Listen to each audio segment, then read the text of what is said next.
여시 25세 행복모임 리더 성경화 집사입니다.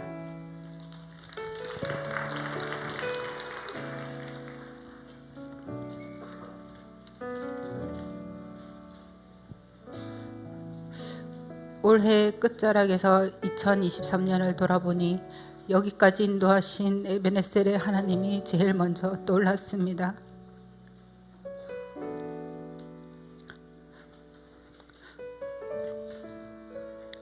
올해는 기적이라고 부를 수밖에 없는 일들이 저와 저희 가정에서 일어난 한 해였습니다.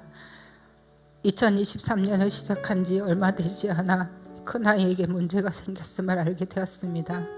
그로 인해 병원에 정밀검사와 상담, 약을 먹기 시작했고 모든 학업은 중단되었습니다. 병원과 상담을 쫓아다니면서 보이지 않는 곳에서 울기만 했었습니다.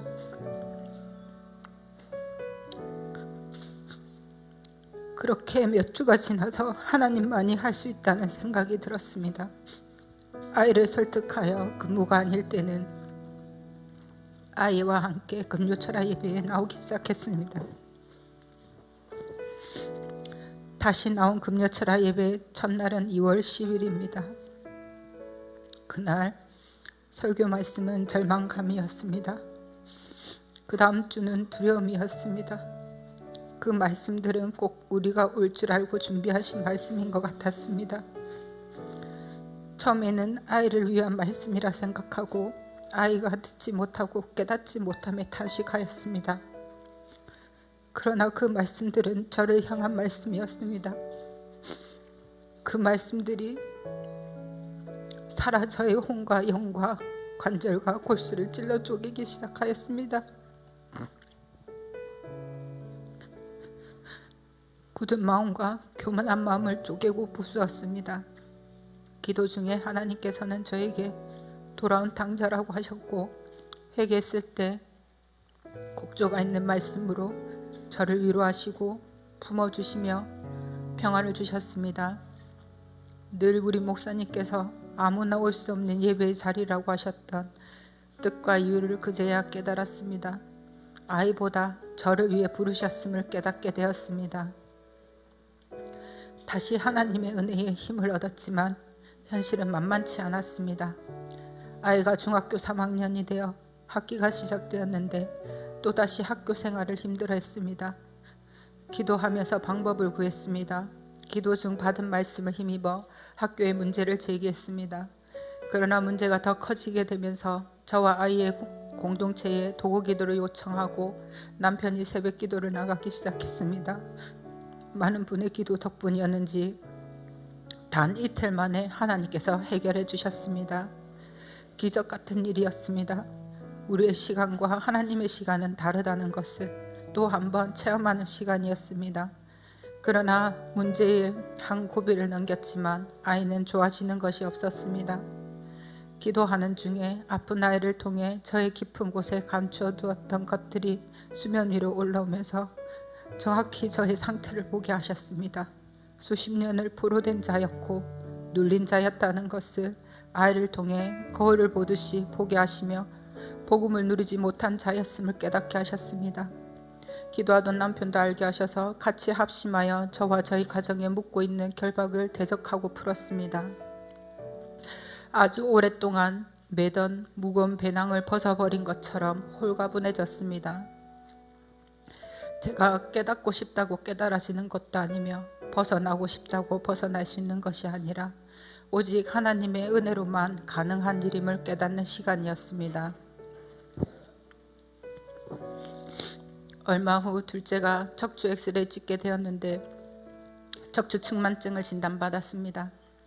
다른 병원에 가서 다시 찍어보아도 같은 진단을 받았습니다. 의사는 아이가 아직 어리니 대학병원에 가서 검사해볼 것을 권유하여 예약해두고 저희 부부는 합심하여 척추 측만증의 완치를 위해 기도했습니다.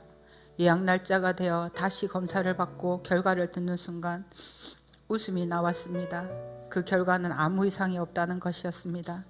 교수님이 사진을 직접 보여주셨는데 정말 아무 이상이 없었습니다. 하나님께서 보여주신 또 다른 기적이었습니다. 현실에서 아이를 볼 때는 낙심했지만 나으리라는 믿음을 가지고 싶어서 더 기도에 매달렸습니다. 그렇게 기도하다가 감사가 되기 시작했습니다. 아이가 우리와 같이 살아있음에 감사했습니다. 기도하는 동력자 남편이 있음에 감사했습니다. 예배자리 양육자리에 앉아있는 아이에게 감사했습니다. 문제가 드러나서 그 실체를 알고 기도할 수 있게 해주심에 감사했습니다. 기도하면 해결해 주실 전지전능하신 하나님이 나의 아버지이심에 감사했습니다. 수없는 감사의 제목이 생각나게 하시며 감사하게 하셨습니다. 7월이 되어 아이 혼자 필리핀 선교 아울리치에 참석하게 되었습니다. 아이에게 너희 하나님을 만나고 오라고 했습니다. 첫 저녁 집회 이후 새벽에 연락이 왔습니다. 엄마, 내가 뭔가 받은 것 같아요 라는 말에 이제 되었구나, 성령님께서 만나 주셨구나, 안도와 함께 감사했습니다. 며칠 후 아이가 전도한 사람들과 찍은 사진을 보내왔는데 사진을 보고 숨이 멎는 듯 했습니다. 아이의 얼굴에 있던 어둠이 사라지고 불려있던 눈이 반짝거리면서 어릴 때 아이의 모습이 보였습니다. 직감적으로 병이 나았음을 알게 되었습니다. 한국으로 돌아와 약을 중단하였고 병원에 가서 전문의의 완치 판정도 받았습니다. 어떠한 단어로도 표현할 수 없는 일이었습니다. 기적이었습니다. 그 뒤 아이는 다시 학업을 시작하였고 금요철야 예배, 양육, 수련회 등 은혜의 자리에 스스로 가게 되었습니다. 하나님의 은혜가 아니면 있을 수 없는 일들이었습니다. 하나님은 저희 직장의 문제도 응답해 주셨습니다. 몇 년 전 새로 상사가 오면서 계속 부딪혀서 힘들었습니다. 스트레스로 몸이 계속 아파서 휴직도 해보았지만 조기 복직하게 되면서 문제는 해결되지 않았습니다. 하나님께서 부딪히는 이유를 알게 하셨지만 윗사람이라 기도만 하고 있었습니다. 아이 문제가 응답받고 집중해서 기도하는 중에 직장이 소돔과 고모라라 하셔서 사직하게 되었습니다. 퇴직금으로 아이들의 다솔 300 헌금을 하고 큰아이 아울리치 비용을 채우게 되어 감사했습니다. 그리고 직장을 퇴사한 다음 날 회복 캠프에 참석하게 되었습니다. 마지막 시간에 목사님 안수를 받고 앉는 순간 성령께서 내 자녀는 내 육으로 낳은 자녀라면 청년 때 셀 가족은 내가 동정녀 때 낳은 자녀라고 말씀하셨습니다. 옆에 청년 때 처음으로 행복 모임을 열어 인도한 자매가 앉아 있었는데 그 자매의 손을 잡고 하염없이 회개의 눈물을 흘렸습니다. 돌보지 못한 죄를 회개하고 괴해 보이지 않는 사람들로 인해 가슴이 아팠습니다. 다시는 같은 죄를 반복하지 않으리라고 다짐했습니다.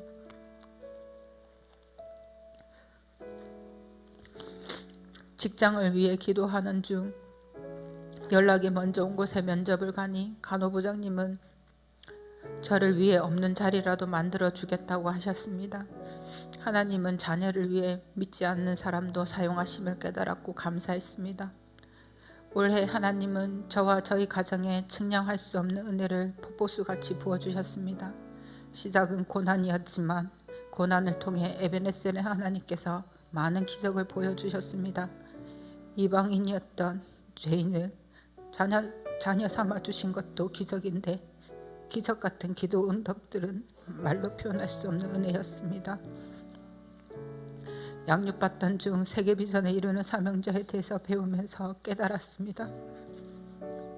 하나님께서 저의 가슴 속에 2002만 세계 비전을 저의 비전으로 새기겨 놓으셨다는 것과 저와 저희 가정을 2002만 세계 비전의 주역으로 다시 부르셨다는 것을 깨달았습니다. 하나님의 크신 사랑을 보답하는 것은 주님의 제자로 우리 목사님의 제자로 우직하게 달려가는 것임을 고백합니다. 말씀으로 저희를 양육해 주신 우리 목사님께 감사드립니다. 우리 가정을 회복시키신 에베네셀의 하나님께 감사드립니다. 이 모든 영광을 하나님께 올려드립니다.